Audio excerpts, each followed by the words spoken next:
کہ ہم لوگ ہے اور ہے وغیرہ کا یہ جملہ بنانے کے لیے کیا کرتے ہیں مرکب اضافی سے، اس میں ہے کہ معنی پیدا کرنے کے لیے مرکب اضافی کے ساتھ کسی تیسرے لفظ کا اضافہ کیا جاتا ہے، اور یہ تیسرا لفظ اگر مرکب کے ابتدا میں لگانا ہے تو اسے معرفہ بنا دیتے ہیں، یہ معرفہ میں رکھتے ہیں، اور یہ عام اسم ہے تو معرفہ کر دیتے ہیں نا اس کو، اور اگر آخر میں لگانا ہو تو اس کو نکرہ کر دیتے ہیں، یعنی کہ نکرہ ہونا چاہیے اس اسم کو اگر ہم نے مرکب اضافی سے جملہ اسمیہ بنانا ہے۔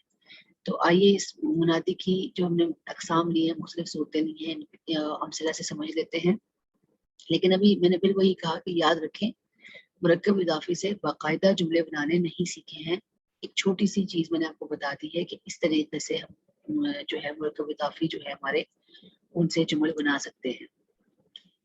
ترجمہ کرتے ہیں، اے آدمی تمہارا نام کیا ہے، یا رجل نہیں ہوگا مسمو کا، اسی طرح اے عبداللہ کیا تم سو رہے ہو، یا عبداللہ هل انت نائم، اے زید عربی کی کتاب کے اسباق آسان ہیں، یا زید دروس الکتاب العربی سہلۃ، اے میرے صاحب میں محمود ہوں، یا سیدی انا محمود، اے مطمئن نفس، یا ایتها النفس المطمئنہ میں کافر نہیں اے میرے دوست بلکہ میں مسلمان ہوں، ما انا کافرن یا صدیقی بل انا مسلم۔ یہ تھا ہمارا سبق، اور امید کرتی ہوں آپ کو سمجھ آ گیا ہوگا، بار بار دیکھیں پچھلے سبق کو بھی کا بھی اعادہ کریں، اور تاکہ اگلا سبق آپ کو مزید سمجھ آئے، کیونکہ یہ سارا کچھ جو بھی ہم سیکھ رہے ہیں مرکب اضافی میں ایک دوسرے سے منسلک ہے، اور آگے جا کر ان کی جمل بھی ہم سیکھیں گے بنانا۔ تو جو بھی ہم نے پچھلا پڑھا ہے، آج کا سبق پڑھا ہے، اسے بار بار اس کا مراجعہ کریں، اسے یاد کریں، یاد رکھیں ان کے قواعد کو، انشاءاللہ تعالی آگے ہم مزید ان کے اب جمل سیکھیں گے اگلے سبق میں۔ تب تک کے لیے اجازت دیں، وآخر دعوانا الحمد للہ رب العالمین۔